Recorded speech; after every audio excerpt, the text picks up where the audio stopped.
Friends, welcome on योरपीडिया। और योरपीडिया पे आप लोग जो आपका एग्ज़ाम है उत्तर प्रदेश का कंबाइंड स्टेट इंजीनियरिंग सर्विसेज का प्रिलिमिनरी, जिसमें इंजीनियरिंग एप्टीट्यूड के 22 टॉपिक्स मेंशन हैं, उनके लेक्चर्स आप योरपीडिया पे देख रहे हैं। और ये जो मेरा वीडियो है, ये फर्स्ट लेक्चर है recent development in applied science, जो एक टॉपिक है 22 टॉपिक्स में से। और इसमें आज मैं जो करवाने वाला हूँ टॉपिक, वो है biomaterials recent development in applied science, उसका भी टॉपिक बनता है। वो आपका जो biotechnology, biomedical devices used in medical और डिफरेंट एप्लीकेशंस, उसमें भी आता है। प्लस जो आपका मटेरियल वाला इंजीनियरिंग मटेरियल वाला टॉपिक है, उसके अंदर भी आता है। सो पर्टिकुलर टॉपिक कई जगह पे आ सकता है। तो ये मेरा पहला लेक्चर है अप्लाइड साइंस में रिसेंट डेवलपमेंट से रिलेटेड, क्योंकि बायोमटेरियल्स आज की डेट में एक रिसेंट डेवलपमेंट्स हैं। आपने देखा होगा कि आर्टिफिशियल टूथ लगते हैं, डेंटल इम्प्लांट लगता है, हार्ट में स्टेंटिंग होती है, या हिप जॉइंट्स लगते हैं। तो ह्यूमन बीइंग की बॉडी के अंदर भी बहुत से आप इम्प्लांट करते हो, बायोमटेरियल्स यूज़ उसमें करते हैं। तो क्या होते हैं बायोमटेरियल, क्या इनकी प्रॉपर्टीज़ होनी चाहिए, और कौन से बायोमटेरियल की एप्लीकेशन कहाँ पे है। स्टेंट कौन से मटेरियल का बना होता है, हार्ट का वॉल्व कौन से मटेरियल का बना होता है, ये जो आप आर्टिफिशियल लेंस यूज़ करते हो आइज़ में, ये कौन से मटेरियल का बना होता है, ये जो हिप जॉइंट्स आर्टिफिशियल जॉइंट्स आप लगाते हो, ये कौन से मटेरियल का बना होता है, डेंटल इम्प्लांट किस चीज़ का लगा होता है, क्या इनकी प्रॉपर्टीज़ होती हैं, ये हमें आज के लेक्चर में हम लोग सीखेंगे। तो स्टार्ट करते हैं फ्रेंड्स ये अपना लेक्चर। और ये आप कर रहे हैं अप्लाइड जो इंजीनियरिंग एप्टीट्यूड के 22 टॉपिक्स हैं, उसी का ये सारे के सारा लेक्चर है। और ये मैं हर लेक्चर में आपको बताता हूँ कि 150 क्वेश्चन आएंगे प्रिलिमिनरी में, जो पास करना जरूरी है, जिसमें से 100 क्वेश्चन इंजीनियरिंग एप्टीट्यूड के हैं। और योरपीडिया बेस्ट आपको इसका कंटेंट प्रोवाइड कर रहा है, और मेंस का भी कंटेंट प्रोवाइड कर रहा है। मेंस निकाल के आप इसका इंटरव्यू तक जाएंगे। सो ये बेसिकली आपका जो Uttar Pradesh public service commission का है, उसी का एक टेलर मेड मॉड्यूल योरपीडिया ने लॉन्च किया है। अब इसमें 22 टॉपिक जो इंजीनियरिंग के एप्टीट्यूड के आएंगे, उसमें 80 मिनट आपको मिलेंगे 100 क्वेश्चन करने के लिए, जहां से हमें पता लगता है कि पेपर किस तरीके का आएगा। इंजीनियरिंग सर्विसेज में 7 टॉपिक ऐसे हैं प्रिलिमिनरी में, इंडियन इंजीनियरिंग सर्विसेज जो आप जॉब के लिए ट्राई करते हो, जिसमें इस बार रेलवे की सीट्स भी ऐड हुई हैं। तो उसमें आपके 7 ऐसे टॉपिक हैं जो यहाँ 22 टॉपिक्स में मेंशन है, लेकिन तैयारी अलग है। आप इंजीनियरिंग सर्विसेज के जो तैयारी है उसकी अप्रोच अलग है। यहाँ पे इंजीनियरिंग एप्टीट्यूड के 450 सब टॉपिक्स हैं जो आपको तैयार करने हैं, और अगर आपने वो सब टॉपिक्स तैयार कर ली तो आई थिंक आपकी तैयारी अच्छी हो जाएगी। अब ये जो मेरा आज का लेक्चर है, ये उन्हीं में से एक टॉपिक, ये 22 टॉपिक आप देख रहे हैं जो इंजीनियरिंग एप्टीट्यूड के 22 टॉपिक्स हैं। इनमें से एक टॉपिक है recent development in applied science. तो recent development in applied science के आगे कौन कौन से टॉपिक का डिटेल सिलेबस तो आपका Uttar Pradesh public service commission ने नहीं दिया है। इन 22 टॉपिक्स का जो डिटेल सिलेबस है वो योरपीडिया ने उसको डिटेल में आपको प्रोवाइड किया है।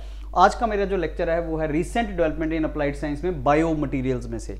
बायो मटीरियल उसमें से एक इंपॉर्टेंट टॉपिक है। अगर मैं डिटेल आपको सिलेबस इसमें दूं जो हमारा 22 टॉपिक से रिलेटेड है, उस 22 टॉपिक्स में recent development in applied science में जो आपका डिटेल सिलेबस है, उसमें आर्टिफिशियल इंटेलिजेंस, मशीन लर्निंग एक लेटेस्ट अपडेशन है अप्लाइड साइंस के अंदर, और आर्टिफिशियल इंटेलिजेंस की एप्लीकेशन अलग अलग फील्ड में, वहाँ से लेके क्वेश्चन मेरे को लगता है वो पूछेगा। बायोटेक्नोलॉजी, बायोमेडिकल इंजीनियरिंग अपने आप में बहुत इंपॉर्टेंट डोमेन है। फिर नैनो टेक्नोलॉजी और नैनो मटीरियल्स, नैनो टेक्नोलॉजी और उनका एप्लीकेशन, ये एक लेटेस्ट डोमेन है। एडवांस्ड मटेरियल्स की हम बात करते हैं, जिसमें 2D materials, 3D materials, Meta materials, smart materials, graphene, ये मटेरियल साइंस में भी थोड़ा सा हम पढ़ते हैं, और यहाँ पे भी हम पढ़ेंगे। रिन्यूएबल एनर्जी और सस्टेनेबिलिटी, क्लाइमेट चेंज के अंदर ग्रीन एनर्जी के अंदर हम वहाँ पे भी पढ़ते हैं, because renewable energy he green energy है। तो यहाँ पे भी ये चीज़ लेटेस्ट आता है, तो हम इसका बैलेंस करेंगे। रोबोटिक्स एंड ऑटोमेशन, हम बेसिकली इंफॉर्मेशन कम्युनिकेशन टेक्नोलॉजी के अंदर और लेटेस्ट बाकी जगह पे भी कई जगह पे इसको पढ़ते हैं। स्पेस एक्सप्लोरेशन में जो टेक्नोलॉजीज हैं वो भी बेसिकली लेटेस्ट डेवलपमेंट है इन इंजीनियरिंग साइंस। बायोमटेरियल होता क्या है फ्रेंड्स? बायोलॉजिकल मटेरियल और बायोमटेरियल में डिफरेंस है। बायोलॉजिकल मटेरियल वो होता है जो नेचुरली हमारा मटेरियल बॉडी के अंदर यूज होता है, जैसे बोन्स हैं, बोन्स है, टूथ है, they are the natural biological material. That means biology के अंदर, ह्यूमन बॉडी के अंदर जो मटेरियल है वो बायोलॉजिकली, जो हमारे पास नेचुरल मटेरियल है वो बायोलॉजिकल मटेरियल है। जो मेडिकल जो आपका यहाँ पे बायो मटेरियल जिसको बोलते हैं, बायोलॉजिकल नहीं, बायो मटेरियल, वो नेचुरली भी आप इम्प्लांट उसमें से जनरेट कर सकते हो, नेचुरली भी ग्रो कर सकते हो, और वो लैब के अंदर सिंथेटिकली भी बना सकते हो। आपने जब इंजीनियरिंग मटेरियल्स में लेक्चर पढ़ा है, जिसमें मैंने आपसे डिस्कस किया था कि इंजीनियरिंग मटेरियल्स को कुछ कैटेगरीज में बांटा जा सकता है। मेटल होते हैं, मेटल फर्दर आपके फेरस नॉन फेरस कैटेगरी में होते हैं, नॉन मेटल्स होते हैं, कंपोजिट्स होते हैं, पॉलीमर्स होते हैं। ये सारे के सारे इंजीनियरिंग मटेरियल्स हैं जो आप इंजीनियरिंग एप्लीकेशन में यूज़ करते हो। ये इंजीनियरिंग मटेरियल्स को आप लैब में जनरेट कर सकते हो। तो बायो मटेरियल जो होते हैं वो सिंथेटिकली आपके भी ग्रोन किए जा सकते हैं। अलग अलग टेक्निक्स हैं उसकी, पाउडर मेटलर्जी वगैरह टेक्निक्स हैं या केमिकल रिएक्शन टेक्निक्स हैं। तो वो सिंथेटिकली आप लैब में भी ग्रो करवा सकते हो, या वो आपके बायोलॉजिकल भी हो सकते हैं। सिंथेटिक और बायोलॉजिकल का हाइब्रिड भी हो सकता है। बायोलॉजिकल मीन्स जो नेचुरली आप जिनको ग्रो करवा सकते हो बॉडी के अंदर, या एक्चुअल में होते हैं, नेचुरल होते हैं वो। सिंथेटिक जो लैब के अंदर बनाते हैं। तो बायो मटीरियल लैब के अंदर भी बनते हैं, बॉडी के अंदर भी बनते हैं। स्कैफोल्ड एक टेक्निक आएगी जो मैं आपको बताऊंगा, स्कैफोल्ड, जिसके थ्रू आप बॉडी के अंदर भी जनरेट करवा लेते हो। टिश्यू कल्चर वही चीज है। तो टिश्यू कल्चर जब मैं आपके साथ पढ़ूंगा, डिस्कस करूंगा टिश्यू कल्चर होता क्या है, तो आपको वहां पे समझ आएगा। अच्छा, टिश्यूज को हम ग्रो करवा सकते हैं।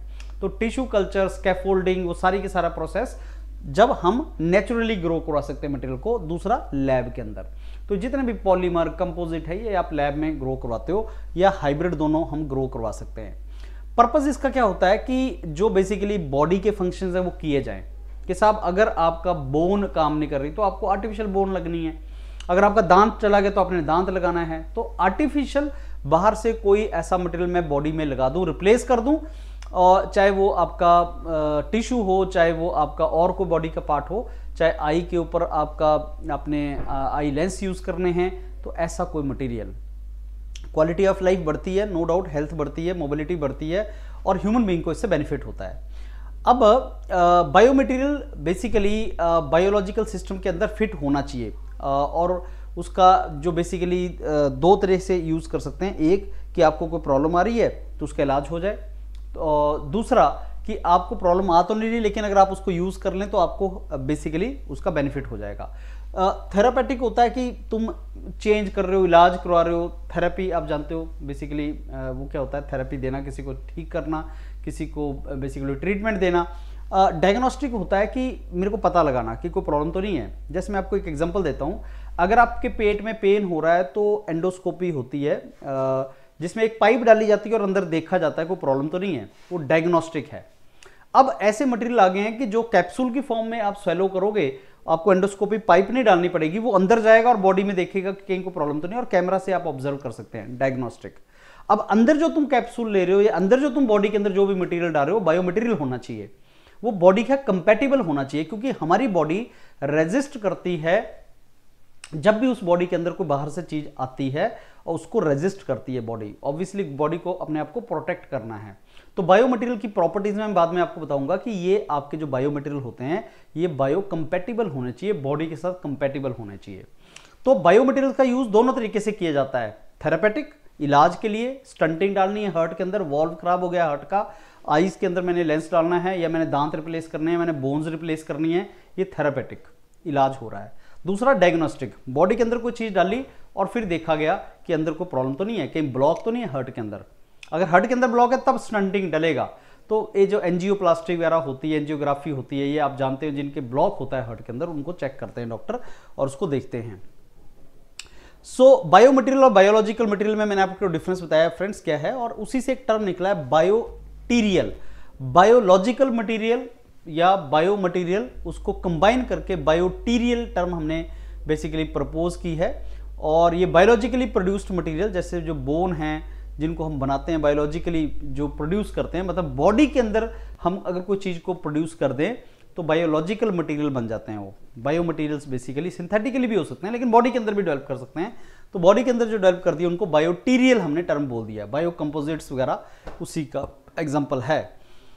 बायो कंपैटिबल ये होता है कि आप बॉडी जिस काम के लिए आप उसको यूज कर रहे हैं उस मटेरियल को, वो उस काम के लिए परफेक्टली यूज हो जाए और बॉडी उसको एक्सेप्ट कर ले। लेकिन ऐसा भी होता है कि जो मटेरियल आप पर्टिकुलर किसी एप्लीकेशन के लिए बना रहे हो, शायद दूसरी जगह उसका एप्लीकेशन ना हो। जैसे आंख में जो मटेरियल आप यूज कर रहे हो आईज के लिए, लेंस के लिए, शायद वो मटेरियल आपका बॉडी के किसी दूसरे पार्ट में यूज ना हो। आज के लेक्चर में वही हम देखेंगे कि स्टंट जो पड़ते हैं हार्ट में वो कौन से मटेरियल के बने होते हैं, जो आपका आईज का लेंस है वो कौन से मटेरियल का बना होता है, जो आपका टूथ है वो कौन से मटेरियल का बना होता है। तो ये बेसिकली आज के लेक्चर में हम वही डिस्कस करेंगे। और ये सिंथेटिक भी बनते हैं, लेबोरेटरी के अंदर भी बनते हैं, या केमिकल प्रोसेस के थ्रू भी बनते हैं, यही हमने उसमें डिस्कस किया। और ये सारी टर्म्स आपको पता होनी चाहिए कि साहब ये मेटेलिक के होते हैं, पॉलीमर के होते हैं, सिरामिक्स के होते हैं, कंपोजिट के होते हैं। अगर आप इंजीनियरिंग मटेरियल के बारे में जानते हैं तो आपको ये पता होना चाहिए।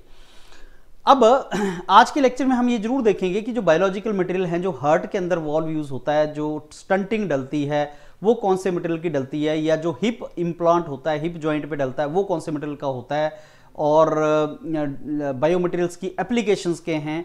जैसे मैंने बताया कि थेरापेटिक हैं, डायग्नोस्टिक हैं। ड्रग डिलीवरी एक बहुत ज़्यादा इंपॉर्टेंट बेसिकली डोमेन है। ड्रग डिलीवरी मीन्स बॉडी के अंदर ड्रग्स सप्लाई करना। किस तरीके से सप्लाई करते हैं बॉडी के अंदर ड्रग्स? एक तो आप कैप्सूल खाते हैं, गोलियां खाते हैं, फिर इंजेक्शन भी लगाते हैं, यू अंडरस्टैंड, फिर आप लिक्विड पीते हैं। तो बॉडी के अंदर आप ड्रग्स जो हैं वो बहुत तरीके से दिए जाते हैं। बायो मटेरियल भी एक ड्रग डिलीवरी का लेटेस्ट अब तरीका है, जिसके थ्रू बायो मटेरियल्स के थ्रू भी ड्रग डिलीवरी किया जा सकता है। कई बार बॉडी के अंदर, ब्लड के अंदर इंजेक्शन लगाते हैं, इंजेक्शन पेनफुल होता है, तो क्या बायो मटेरियल्स मतलब ऐसा बहुत छोटा साइज में पार्टिकल क्या हम स्वेलो कर सकते हैं, उसको पानी के साथ पी सकते हैं कि वो अंदर जाके वही काम कर दे जो इंजेक्शन करता है। अब ये ऐसे बहुत से फ्रेंड्स प्रोडक्ट्स हैं, जैसे इम्प्रेग्नेटेड फार्मास्यूटिकल प्रोडक्ट जो बॉडी के अंदर डाल दिए जाएं तो ड्रग डिलीवरी जो है वो एक्सटेंडेड पीरियड ऑफ टाइम के लिए हो सकती है। इस टर्म को ध्यान से देखना, impregnated pharma product. Pharma product क्या होता है? दवाई, मेडिसिन। फार्मा प्रोडक्ट क्या होता है? मेडिसिन। अब मैं मेडिसिन को अगर इम्प्रेग्नेटेड कर दूं, मतलब मेडिसिन जो मैं बॉडी के अंदर भेज रहा हूं उसके अंदर कुछ ऐसी चीज डाल दूं जो बायो मटेरियल की फॉर्म में हो, और वो अंदर बेसिकली उस ड्रग को एक्सटेंडेड पीरियड ऑफ टाइम के लिए सप्लाई करे, मतलब उसको जो ड्रग को रिलीज करे वो स्लोली रिलीज करे, उसका जो पेस ऑफ ड्रग रिलीज है वो स्लो हो। कि मैंने एक ड्रग खाई, अभी क्या होता है डॉक्टर के पास आप जाते हो, वो बोलता है 3 टाइम दवाई खानी है 5 दिन के लिए, 3 टाइम दवाई खानी है 5 दिन के लिए। जस्ट इमेजिन करो, डॉक्टर ने बोला ये कैप्सूल खा ले, बस एक ही बार खाना है, और वो 5 दिन के लिए आस्ता आस्ता खुद ही रिलीज करता रहेगा। 3 टाइम क्यों खाते हो? कि भाई एक बार जो आप दवाई खाओगे उसका असर 4-5 घंटे होगा, फिर वो डिलीवरी हो गई, खत्म हो गया। लेकिन अगर मैं एक ही मेडिसिन खा लूं जो 5 दिन के लिए चल जाए और वो उसी पेस पे निकले, आस्ता आस्ता वाले पेस पे निकले, स्लो पेस पे निकले जिसपे बॉडी को रिक्वायर्ड है, तो ऑब्वियसली काम हो गया। तो ड्रग डिलीवरी में बायो मटेरियल एक बहुत इंपॉर्टेंट रोल प्ले कर रहा है आजकल, तो उसको बोलते हैं इम्प्रेग्नेटेड फार्मास्यूटिकल प्रोडक्ट्स में ड्रग बायो मटेरियल्स का यूज करना। ग्राफ्टिंग आप जानते हो, बायो मटेरियल आजकल ऑटोग्राफ्टिंग, एलोग्राफ्टिंग, जीनोग्राफ्टिंग तीनों तरीके से हो रहा है। ग्राफ्ट होता है जैसे आपने पेड़ पौधों में देखा था कि भाई साहब मैंने बाहर से एक फॉरेन से मतलब बाहर से एक फॉरेन प्लांट लाया और इंडिजिनस प्लांट के ऊपर उसको ग्राफ्टिंग कर दिया। एक देसी ट्री है उसके ऊपर मैंने एक शहरी ट्री, जिसको अपने लैंग्वेज में हम बोलते हैं शहरी ट्री, मैंने देसी आम के ऊपर शहरी आम लगा दिए, ग्राफ्टिंग कर दी। अब आम जो देसी है वो तो रूट्स में, देसी आम का रूट्स जा रहा है, फल जो मिलेगा वो आपको शहरी आम मिल जाएगा, ग्राफ्टिंग बोलते हैं इसको। तो बेसिकली एक बॉडी के ऊपर दूसरी बॉडी को ग्रो करवाना, ग्राफ्टिंग। ऑटो मतलब अपने आप, एलोपैथी मेडिसिन के थ्रू, जीनो मतलब फॉरेन, जीनो को बताता है फॉरेन। तो ये ग्राफ्टिंग के अलग अलग तरीके हैं, ट्रांसप्लांट करने के अलग अलग तरीके हैं। तो बायो मटेरियल बेसिकली ऑटोग्राफ्टिंग, एलोग्राफ्टिंग, जीनोग्राफ्टिंग के लिए भी यूज होता है एज अ ट्रांसप्लांट मटेरियल। ये इसके कुछ अलग अलग एप्लीकेशंस हैं। अब मैंने आपको बताया कि बायो मटेरियल होता क्या है, पहले तो ये तुम्हें पता होना चाहिए कि साहब बायो मटेरियल है क्या, उसकी एप्लीकेशन क्या है। मैंने जो थोड़ा सा आपको बताया तो उससे आपको थोड़ी सी सेंस डेवलप हो रही होगी कि साहब ये बायो मटेरियल होता है। अब बायो मटेरियल की एप्लीकेशंस क्या हैं, तो इसकी अलग अलग एप्लीकेशंस हैं, मेडिकल फील्ड में भी हैं, हेल्थ केयर में भी हैं, और ये क्वालिटी ऑफ लाइफ को इंप्रूव कर रहा है। मेडिकल फील्ड में मैंने बता दिया कि हार्ट में स्टंटिंग डालनी है, दांत ठीक होने हैं, तुम्हारे आईज के अंदर तुम्हारे लेंस लगने। हेल्थ केयर क्या होती है? कभी बीमार नहीं हो तुम, लेकिन तुम्हारी हेल्थ की मैं केयर करना चाहता हूं, या तुम वैसे तो चल रहा है मामला लेकिन ऑब्वियसली तुम्हारे बोन्स वीक हो रहे हैं, बोन्स तुम्हें ठीक करने पड़ेंगे, या मैं चेक करना चाहता हूं तुम्हारे बॉडी में कोई प्रॉब्लम तो नहीं है, तो मैंने बेसिकली एक जो बायो मटेरियल है वो इंजेक्ट किया है बॉडी के अंदर। तो हेल्थ केयर और मेडिसिन के अंदर बायो मटेरियल का बहुत ज्यादा एप्लीकेशन है। बायो का मतलब ही बॉडी से रिलेटेड होता है, बायो मटेरियल का एप्लीकेशन एरोस्पेस में क्या है, ये क्वेश्चन थोड़ा सा गलत हो जाएगा। वाई? बिकॉज बायो का मतलब बॉडी से होता है, बायो मटेरियल बॉडी के अंदर ही नॉर्मली यूज करने के लिए हम बनाते हैं। जैसे और मटेरियल है ना तुम्हारे, जैसे नैनो मटेरियल हो गए, स्मार्ट मटेरियल हो गए, इनको तो हम कई जगह यूज करते हैं। आप देखोगे इसको एरोस्पेस में नैनो मटेरियल का क्या यूज है, या आपका इलेक्ट्रिक व्हीकल में हम जो है मटेरियल्स को कैसे यूज करेंगे, मेटा मटेरियल कई जगह यूज होगा, लेकिन बायो मटेरियल नॉर्मली बॉडी के लिए यूज होता है। ऑर्थोपेडिक, हड्डियों उड्डियों से related implant, joint replacement, joint replacement में अब मटेरियल याद करते जाना, हिप और न्यू जो नी रिप्लेसमेंट होती है ना तुम्हारी, ज्वाइंट रिप्लेसमेंट घुटने वगैरह बदले जाते हैं, तो नी रिप्लेसमेंट, बोन रिप्लेसमेंट में टाइटेनियम, स्टेनलेस स्टील, सिरामिक और पॉलीमर यूज होते हैं। बाद में क्वेश्चन आएंगे तो तुम्हें समझ आ जाएगा क्या क्या है। बोन प्लेट एंड स्क्रू डलते हैं, बोन प्लेट एंड स्क्रू, अगर कोई भी ऑर्थोपेडिक सर्जन है वो आपको बता देगा कि ये बोन की प्लेट डलती है और ऐसे स्क्रू डलता है। बॉडी के अंदर वही होता है, प्लेटें डलती हैं और स्क्रू से टाइट होता है सारा मामला, तो ये मटेरियल होते हैं टाइटेनियम, स्टेनलेस स्टील, अलग अलग कॉस्ट है इन सबकी। डेंटल इंप्लांट, टाइटेनियम इंप्लांट, दांत जो तुम्हारे डलते हैं आर्टिफिशियल दांत, वो भी अलग अलग कैटेगरी के होते हैं। तुम किसी डेंटिस्ट का जाओ कि साहब दांत लगवाना है, बोलेगा भाई ये 5,000 का दांत है, ये 25,000 का दांत है, ये इतने हजार का दांत है। वो इतना कॉस्ट अलग अलग क्यों है उसकी? एक तो ड्यूरेबिलिटी कि कितने साल चल जाएगा तुम्हारा दांत, एक उसकी बायोकम्पैटिबिलिटी कि बॉडी के अंदर उसकी अडेप्टेबिलिटी कैसी है, उसके ऊपर भी डिपेंड करता है। इसके रिजल्ट बहुत अच्छे हैं, डॉक्टर अपनी लैंग्वेज में बोलेगा कि इसके रिजल्ट बहुत अच्छे हैं, मतलब तुम्हें कोई प्रॉब्लम नहीं देगा वो, ये उसका रीजन होता है। अच्छा, ये तो हो गया हड्डियों से रिलेटेड, बोन से रिलेटेड। फिर कार्डियोवास्कुलर, मतलब जो हार्ट के अंदर होगा। तो एक चीज याद रखना कि हार्ट के अंदर जो अगर आपका ब्लॉकेज आ जाए तो स्टंट डलते हैं और वो ब्लॉकेज को खोल देते हैं और खुला रखते हैं, और वो ये इस मटेरियल के होते हैं, नितिनॉल मटेरियल के बने होते हैं, और जो ब्लॉक्ड आर्टरीज हैं उनको बेसिकली वो ठीक करते हैं और अदर बॉडी के पार्ट्स में ब्लड को सर्कुलेशन बढ़ाते हैं। हार्ट के वॉल भी पॉलीमर और सिरामिक, पॉलीमर, मेटल, सिरामिक के बने होते हैं, और मैंने आपको बताया कि ये अलग अलग मटेरियल है, इनकी अलग अलग कॉस्ट भी हो सकती है। पॉलीमर, मेटल, सिरामिक्स इसके बने होते हैं। पेस मेकर भी डलता है हार्ट के अंदर, वो भी इन्हीं मटेरियल्स के बने होते हैं। तो बेसिकली कार्डियोवास्कुलर डिवाइसेस में ये स्टंटिंग वगैरह में डलते हैं। टिश्यू इंजीनियरिंग क्या होती है? मैंने आपको बताया कि हमें नए टिश्यू ग्रो करवाने हैं। मैंने आपको बताया कि बायो मटेरियल या तो सिंथेटिकली डेवलप किए जा सकते हैं लैब के अंदर, या बॉडी के अंदर भी डेवलप किए जा सकते हैं, जिनको बायोटीरियल बोलते हैं। तो जो बॉडी के अंदर डेवलप करते हैं उनको टिश्यू के थ्रू हम डेवलप करते हैं। जैसे बोन डेवलप कर दी, स्किन डेवलप कर दी हमने, तो उसको स्कैफोल्डिंग बोलते हैं। स्कैफोल्ड में भी बायोमटेरियल यूज होते हैं जिसमें हम टिश्यू को डेवलप करते हैं, हमें ग्रो करवाते हैं। आपने देखा ना, मैंने आपको बताया कि भाई जो ग्राफ्टिंग होती है उसमें एक ट्री के ऊपर दूसरे ट्री को ग्रो करवाया जा सकता है। अब उसका एनालॉजी बनाओ, अगर एक ट्री के ऊपर दूसरा ट्री ग्रो करवाया जा सकता है तो एक बायोलॉजिकल मटेरियल के ऊपर दूसरा बायोलॉजिकल मटेरियल भी ग्रो करवाया जा सकता है। अब उसको स्कैफोल्डिंग बोलते हैं, लेकिन उसमें ऑब्वियसली एक ट्री के ऊपर दूसरा ट्री ग्रो करवाने के लिए तुम्हें एक फॉरेन मतलब ऐसा नहीं कि बाहर की कंट्री, मतलब जो देसी ट्री है उसके ऊपर शहरी ट्री आप ले आए, मतलब जो सिंथेटिकली ग्रो करवाया हुआ तुमने, जो तुम चाहते हो, तो जो तुम चाहते हो उसको आपने बायोमटेरियल की फॉर्म में स्कैफोल्डिंग कर दिया। ड्रग डिलीवरी बहुत ज्यादा इंपॉर्टेंट चीज है, तो जो पॉलीमर है वो ड्रग डिलीवरी के लिए बहुत ज्यादा यूज किए जाते हैं। मैंने आपको एग्जांपल भी दिया।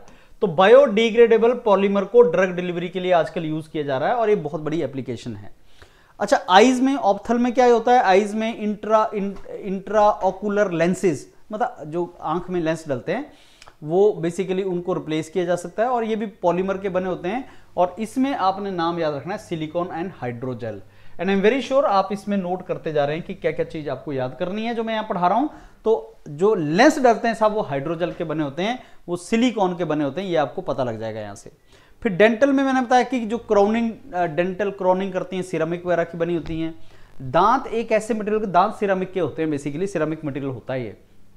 दांत एक ऐसा मटेरियल का बना होना चाहिए जो बहुत सेंसिटिव ना हो। चाय पीनी है, ठंडा पीना है तो दांत में सेंसिटिव ना लगे। वो अंदर जो आपके बेसिकली नर्व्स हैं उसको, उसमें तो सेंसिटिविटी होती है पर दांत में नहीं होनी चाहिए। नंबर 2, आपका दांत का वियर एंड टियर बहुत अच्छा होना चाहिए। ऐसा नहीं कि शायद वियर एंड टियर में पुअर हो वो, तो ऐसी प्रॉपर्टीज आपकी सिरामिक्स में आपको मिलती हैं, राइट। तो सिरामिक्स और जो मेटल के बने होते हैं दांत, और ये ब्रेसेस डलते हैं जो बच्चों में आपने देखा दांत को ठीक करने के लिए, सेटिंग करने के लिए ब्रेसेस से पड़े होते हैं, वो भी स्टेनलेस स्टील, निकल, टाइटेनियम के पड़े होते हैं। वुंड हीलिंग करने के लिए, वुंड ड्रेसिंग करने के लिए, जख्म हो उसकी ड्रेसिंग करने के लिए आप नेचुरल मटेरियल और बायोडिग्रेडेबल पॉलीमर यूज करते हो, जैसे कोलेजन है, कोलेजन आपका एक बायोडिग्रेडेबल पॉलीमर होता है जो वुंड हीलिंग में यूज होता है। फिर ये मैंने आपको बताया कि ड्रग डिलीवरी आप कैसे करते हैं, तो ये भी उसका एक एप्लीकेशन है। अब इसके क्या प्रॉपर्टीज होने चाहिए, एप्लीकेशन मैंने आपको बताया, प्रॉपर्टीज क्या होनी चाहिए। सबसे बड़ी प्रॉपर्टी है भाई साहब इसकी बायोकम्पैटिबिलिटी। बायोकम्पैटिबिलिटी का मतलब क्या है कि होस्ट होता है जो बॉडी है, घर के अंदर रहने वाला आदमी, बॉडी, बाहर से कोई चीज आई और घर में जो अंदर आदमी रह रहा है उसको एक्सेप्ट करेगा कि नहीं करेगा। बॉडी के अंदर कोई चीज तुमने डाली तो बॉडी उसको एक्सेप्ट करेगी कि नहीं, उसको कंपैटिबिलिटी बोलते हैं। तो बेसिकली हमारा बॉडी कुछ इस तरीके से बना है कि अगर कोई बाहर से चीज इसमें डाली जाए तो बॉडी रिएक्ट करती है। रिएक्ट किस तरीके से करती है, बेसिकली इन्फ्लेमेशन हो जाएगा, टॉक्सिसिटी जनरेट हो जाएगी, उसको रिजेक्ट कर देगा। तो बेसिकली बायोकम्पैटिबल मटेरियल ऐसे होने चाहिए जो बॉडी के अंदर रिएक्शन जनरेट ना करवाएं और बॉडी के अंदर अच्छे तरीके से अडेप्ट कर सकें। क्योंकि आप बॉडी के अंदर कोई भी चीज डालोगे ऐसे जो उसको बॉडी को पसंद नहीं है तो रिएक्शन होगा और रिएक्शन से अलग अलग उसका इंपैक्ट होगा। तो बायोडिग्रेडेबल जो बायो मटेरियल होने चाहिए वो कंपैटिबल होने चाहिए बॉडी के साथ। और जो बॉडी का इम्यून सिस्टम है वो कुछ इस तरीके से बना होता है कि जैसे को बाहर से चीज आएगी, अब बाहर से क्या चीज आता है, नॉर्मली वायरस आ गया, पैरासाइट आ गया, बैक्टीरिया आ गया, तो बॉडी रिस्पॉन्ड करती है। अब ये रिस्पॉन्स बेसिकली नहीं होना चाहिए जब बायोकम्पैटिबल मटेरियल अंदर जाए, तो बॉडी रिएक्ट ना करे। ये सबसे बड़ी चीज होती है। वो ऑब्वियसली मेडिकल प्रोफेशन उसको देखते हैं कि क्या चीज हम डाल सकते हैं। तो कोई रिस्पॉन्स ऐसा नहीं होना चाहिए जो टॉक्सिक रिस्पॉन्स है वो नहीं होना चाहिए। तो ये एक सबसे बड़ी रिक्वायरमेंट है। दूसरी मैकेनिकल प्रॉपर्टीज, आप स्ट्रेस स्ट्रेन डायग्राम में आप जानते ही हो, ये स्ट्रेस स्ट्रेन डायग्राम में आपको क्यों पढ़ा रहा हूं। अब ये मटेरियल जो हैं आपके, उनका अलग अलग स्ट्रक्चर बना होता है बायो मटेरियल्स का। अब ये जो स्ट्रेस स्ट्रेन डायग्राम है इसको हम क्यों कर रहे हैं, क्योंकि आप स्ट्रेस स्ट्रेन डायग्राम में जानते हैं स्ट्रेस स्ट्रेन डायग्राम किसी भी मटेरियल की प्रॉपर्टीज बताता है, कितना उसकी डक्टिलिटी है, कितनी उसकी ब्रिटलनेस है, कितनी उसकी स्ट्रेंथ है, कितनी उसकी टफनेस है, कितनी उसकी रेजिलियंस है। ये सारी चीजें आपको स्ट्रेस स्ट्रेन डायग्राम से पता लगती हैं। अगर आप किसी मटेरियल का स्ट्रेस स्ट्रेन डायग्राम मेरे को दे दो तो मैं ये बता सकता हूं कि साहब उसमें जो प्रॉपर्टीज हैं वो मेटेलिक हैं, नॉन मेटेलिक हैं, कि उसकी इलास्टोमर की हैं, प्लास्टोमर की हैं, कैसी हैं। तो स्ट्रेस स्ट्रेन डायग्राम कैसे ड्रॉ किया जाता है, यूनिवर्सल टेस्टिंग मशीन पे ड्रॉ किया जाता है। आप एक मटेरियल लोगे, आप बाहर से फोर्स लगाओगे और उसकी एक्सटेंशन नोट करोगे, डिफॉर्मेशन नोट करोगे, डिफॉर्मेशन से ही स्ट्रेन निकलती है, और बाहर से जो फोर्स लगाते जा रहे हो उसके प्रोपोर्शनली आप स्ट्रेस इंड्यूस करवाते जाते हो, तो स्ट्रेस स्ट्रेन डायग्राम आप प्लॉट करते जाते हो। और फिर स्ट्रेस स्ट्रेन डायग्राम से तुम्हें पता लगता है कि मटेरियल टफ है, नहीं है, कैसा है, कैसा नहीं है। तो बायो मटेरियल्स का भी ये सारी प्रॉपर्टीज आपको एनालिसिस करनी पड़ती हैं। केमिकल इनर्ट होना चाहिए, केमिकली इनर्ट होना चाहिए बायो मटेरियल, मतलब वो रिएक्ट ना करे। अब बॉडी में तो आप कई कुछ खाओगे पियोगे, कोल्ड ड्रिंक पियोगे, शराब शुरू पी लेते हो आप, कई आप स्मोकिंग करते हो, तो कई तरह के केमिकल कंज्यूम करते हो आप, एसिडिटी से बेसिसिटी लेके सारे के सारा, राइट। कई बार आप लाइम जूस पी रहे हो, तो आपके बॉडी के अंदर वो केमिकली रिएक्ट ना करे, बायो मटेरियल के लिए बहुत ज्यादा जरूरी है। अब और क्या प्रॉपर्टीज हैं, और बायोमटेरियल्स में क्या प्रॉपर्टीज होनी चाहिए कि ये स्टरलाइजेशन प्रोसेस को बेसिकली विद स्टैंड कर ले, और कोई माइक्रो ऑर्गेनिज्म बेसिकली जिससे इम्प्लांटेशन करते टाइम आप इनको स्टरलाइजेशन करनी पड़ती है। बॉडी के अंदर जो भी चीज डालनी, जैसे सिरिंज भी तुम यूज करते हो तो रीयूज थोड़ी करते हो सिरिंज को, तुम एक बार यूज करते हो, यूज एंड थ्रो करते हो। अगर दोबारा रीयूज करनी हो कोई चीज, तुमने नाइफ यूज करना हो तो उसको स्टरलाइजेशन करते हैं। अब बायो मटेरियल्स भी स्टरलाइजेशन उनकी की जा सके इसके लिए कैपेबल होने चाहिए, क्योंकि डॉक्टर बायो मटेरियल्स को यूज करने से पहले स्टरलाइज करेगा। तो क्या वो स्टरलाइज हो सकते हैं? फिर उनकी प्रोसेसिबिलिटी, क्या उनकी पर्टिकुलर शेप बन सकती है? क्योंकि आपने अगर कोई बायो मटेरियल बनाना है या आपने कोई बायो मटेरियल बना दिया तो बेसिकली उसकी शेप तो डॉक्टर या एप्लीकेशन डिसाइड करेगा। तो शेप, जैसे सिरामिक्स की शेप नहीं दे सकते तुम। अब ये एडिटिव मैन्युफैक्चरिंग आया है या पाउडर मेटलर्जी आया है, उसके थ्रू तुम अलग अलग शेप बना लेते हो। अदरवाइज अगर आप सोचो कि मैंने कोई सिरामिक मटेरियल है उसकी बड़ी कॉम्प्लिकेटेड शेप बनानी है, तो सिरामिक जो होते हैं वो मशीनेबल नहीं होते बहुत अच्छे, इसलिए उसका प्रोसेसिबिलिटी भी होनी चाहिए, लॉन्ग टर्म स्टेबिलिटी होनी चाहिए। बायोडिग्रेडेबिलिटी बहुत ज्यादा इंपॉर्टेंट है कि जब यूज हो गया तो भाई साहब वो डिग्रेडेबल होना चाहिए। प्लास्टिक की सबसे बड़ी ट्रबल यही है कि प्लास्टिक बना तो लो, उसको डिग्रेड कैसे करोगे, उसका कैसे करोगे, उसको डिस्पोज ऑफ कैसे करोगे, ये मेन ट्रबल है। और नए चैलेंजेस, बहुत से नए चैलेंजेस हैं इनके, बायो जो मटेरियल्स हैं उनको चैलेंजेस हैं। जैसे आपने जो अभी इनको यूज ही कर रहे हो, और ह्यूमन बॉडी के ऊपर अगर आपने बायो मटेरियल्स को यूज करना है ह्यूमन बॉडी के ऊपर, तो ह्यूमन बॉडी एक कॉम्प्लिकेटेड सिस्टम होता है, मैकेनिज्म होता है। तो बायो मटेरियल्स की बहुत सी चीज अभी हमें आस्ता आस्ता पता चल रही है, विद पैस ऑफ टाइम हमें पता चलेगा कि इसका इम्पैक्ट क्या होगा। जैसे कोविड के टाइम पे जो मेडिसिन हमने ली तो अब उसके इम्पैक्ट का पता चल रहा है कि इसका इम्पैक्ट क्या होगा। तो कई चीजें ऐसी हैं जो विद पैस ऑफ टाइम हमें इम्पैक्ट पता चलेगा, अभी इम्पैक्ट पता नहीं है। अब कुछ एग्जांपल्स याद करने हैं आपने कि बायो मटेरियल्स के जो एग्जांपल्स हैं, क्या क्या एग्जांपल्स हैं कुछ याद करने हैं। मेटल में बायो मटेरियल्स आपने क्या याद रखना है, एक जो टाइटेनियम है उसको बहुत अच्छे तरीके से हम ऑर्थोपेडिक इम्प्लांट जैसे हिप एंड नी रिप्लेसमेंट के लिए, बोन के लिए, डेंटल इम्प्लांट के लिए हम टाइटेनियम को यूज करते हैं एज अ बायो मटेरियल। उसमें ऐसी क्या खास बात है, स्ट्रेंथ अच्छी है, कोरोजन रेजिस्टेंस अच्छा है, बायो कंपेटिबल है। स्टेनलेस स्टील को भी हम यूज करते हैं, टाइटेनियम महंगा होता है, स्टेनलेस स्टील सस्ता होता है। जैसे मैंने आपको बताया कि आप डेंटिस्ट का जाओगे, वो बोलेगा एक दांत 5,000 रुपये का है, ये आपका 10,000 रुपये का है। अब बोलोगे 10,000 रुपये वाले में क्या खास बात है, तो प्रॉपर्टीज अच्छी होंगी तो महंगा भी होगा वो ऑब्वियसली, तो टाइटेनियम का बना होगा। कोबाल्ट क्रोमियम एलॉय यूज किए जाते हैं, जो हर्ट के वॉल्व होते हैं तुम्हारे, निकल टाइटेनियम एलॉय यूज किए जाते हैं। अब एक बहुत इंपॉर्टेंट मटेरियल जिसका नाम आप याद रख लेना कि जो स्टंटिंग डलती है हर्ट में, निटी नॉल की होती है और वो हर्ट वॉल्व को स्टंटिंग करता है और इस मटेरियल का एलॉय होता है, वो निकल टाइटेनियम एलॉय होता है। सो एक टर्म होती है शेप मेमोरी। शेप मेमोरी मतलब मटेरियल को अपनी शेप याद रह जाती है। अगर आप मटेरियल की शेप चेंज भी कर दो तो बाद में उसी शेप में दोबारा आ जाएगा। कैसे आ जाता है दोबारा, आप बोलते हो उसकी मेमोरी अच्छी है। ये आपने इलास्टिसिटी में पढ़ा है कि जब आप फोर्स लगाते हो तो बॉडी डिफॉर्म हो जाती है, फिर फोर्स हटाते हो दोबारा बॉडी वहीं पहुंच जाती है, अपनी ओरिजिनल शेप में पहुंच जाती है। इसको शेप मेमोरी बोलते हैं। तो कुछ मटेरियल ऐसे होते हैं जिसकी शेप मेमोरी अच्छी होती है, टाइटेनियम की शेप मेमोरी अच्छी होती है, और शेप मेमोरी तभी अच्छी होगी अगर वो इलास्टिक होगा। तो सुपर इलास्टिक मटेरियल की शेप मेमोरी अच्छी होती है और इसीलिए निटिटॉल जो है उसकी शेप मेमोरी अच्छी होती है। और निकल एंड निटिटॉल कहां से निकला है, निकल से और टाइटेनियम से। देखो निकल और टाइटेनियम, ये नाम है इसका निटिटॉल। तो ये हार्ट की स्टंटिंग में यूज होता है, तो आपको पता होना चाहिए कि स्टंटिंग में ये यूज होता है। टाइटेनियम कहां यूज होता है, दांतों के लिए या आपके बोन्स की जहां रिप्लेसमेंट करनी है वहां के लिए, उसी की रिप्लेसमेंट स्टेनलेस स्टील भी हो सकती है।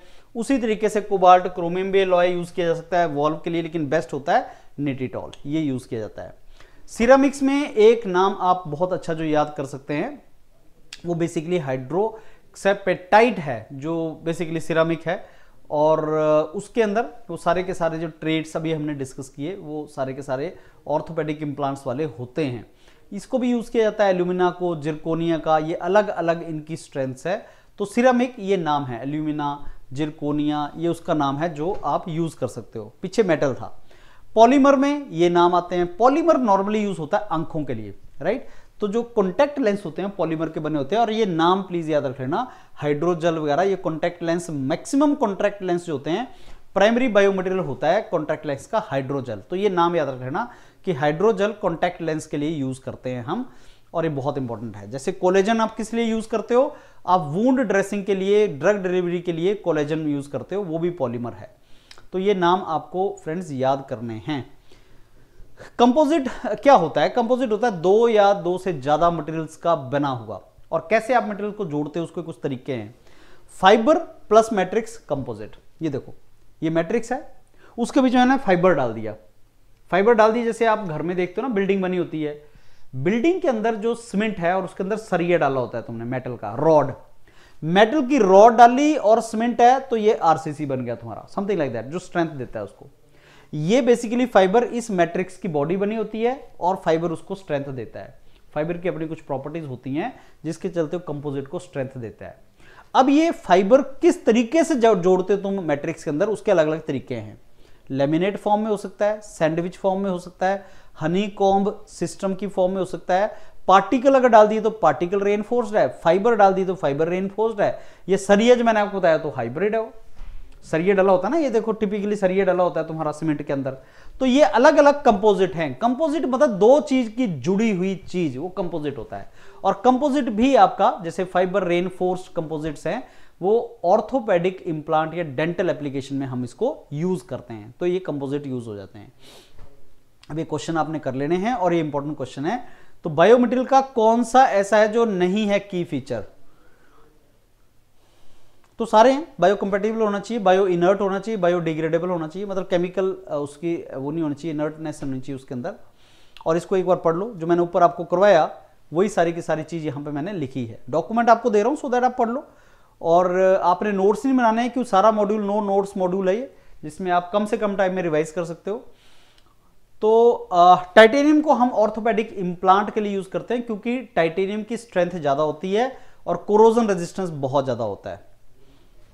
ये प्रॉपर्टीज हैं टाइटेनियम की। बायोमटेरियल, सबसे महंगे दांत आते हैं टाइटेनियम के, और इसको यूज किया जाता है और भी जगह पे। ड्यूरेबिलिटी, ज्यादा देर के लिए चलेगा। स्ट्रेंथ टू वेट रेशियो इसकी ज्यादा है, लाइट वेट होता है ये, स्ट्रेस को झेल जाता है, और हिप जॉइंट्स वगैरह में आपको ये तो चाहिए स्ट्रेस झेल जाए, और इनर्ट भी होता है ये। तो ये इसकी कुछ प्रॉपर्टीज हैं जिसकी वजह से आपका जो टाइटेनियम है वो कई जगह पे यूज होता है। टिश्यू स्कैफोल्ड का मेन प्राइमरी फंक्शन क्या है? टिश्यू स्कैफोल्ड का प्राइमरी फंक्शन क्या होता है? That is basically temporary replacement होता है डैमेज टिश्यू का।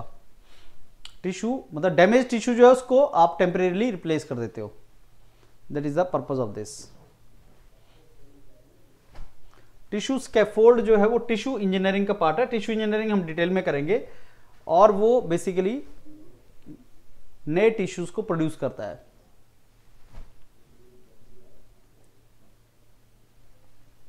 राइट? बायोमटेरियल की कौन सी एप्लीकेशन नहीं है?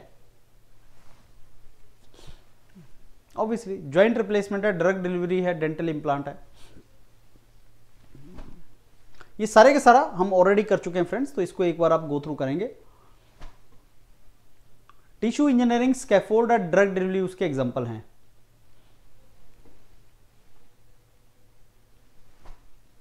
नितिनॉल में ऐसी क्या प्रॉपर्टी है? शेप मेमोरी और सुपर इलास्टिसिटी होती है इसकी। मैंने आपको बताया कि इसमें ये दो सुपर इलास्टिसिटी होगी तो इसकी शेप मेमोरी भी अच्छी होगी। That is the reason we use it for this purpose.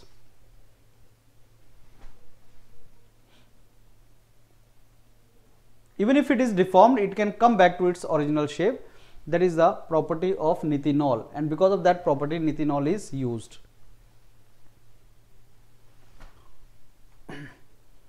इनमें से कौन सा ऐसा है जो कॉमन एप्लीकेशन नहीं है बायोमटेरियल्स की?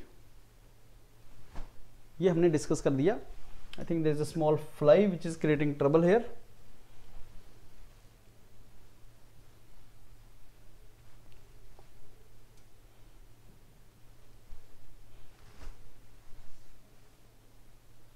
Stem cell therapy using biomaterial scaffold.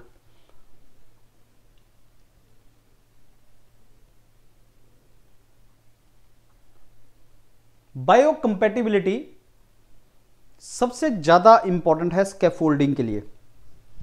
अगर आपसे पूछे स्कैफोल्डिंग, मैंने आपको बताया ना, स्कैफोल्डिंग होता है कि ग्राफ्टिंग करना, एक के ऊपर दूसरे को मिक्स करके लगाना और ग्रो करवाना। तो अगर आपने एक के ऊपर दूसरे को ग्रो करवाना है, ग्राफ्टिंग करनी है, स्कैफोल्डिंग करनी है, तो सबसे इंपॉर्टेंट चीज जो है आपकी वो कंपैटिबिलिटी है, मतलब वो कंपैटिबल होना चाहिए। तो that is biocompatibility is the most important thing. Immune response नहीं आना चाहिए, टॉक्सिक रिएक्शन नहीं आनी चाहिए बॉडी से।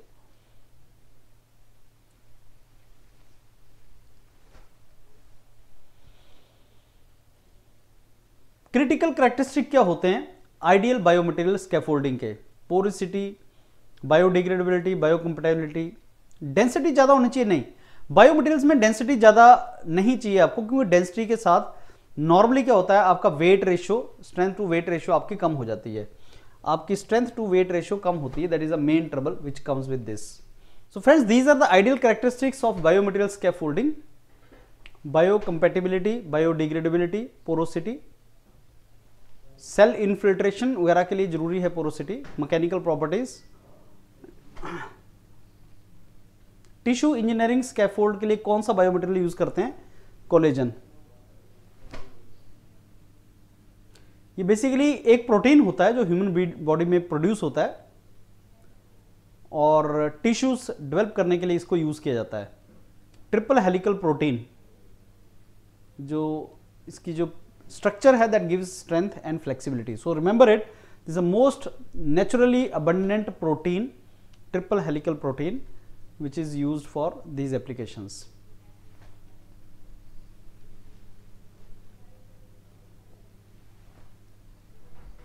Titanium for dental, I give you the reason why titanium. Contact lens के लिए कौन सा यूज करते हैं आप? हाइड्रोजेल। ये वाटर एब्जॉर्बिंग पॉलीमर है, soft, flexible, comfortable to wear. HEMA is used to produce the hydrogel contact lenses. So I think these 18 pages, ये जो मैंने आपको टॉपिक कराया बायोमटेरियल्स का, इसको याद कर लेना, एप्लीकेशन याद कर लेना, कौन सा बायोमटेरियल की एप्लीकेशन कहाँ पे है उसको गो थ्रू कर लेना, and I am very sure if you do that then your entire this topic will be ready and you can prepare it really well. Thank you.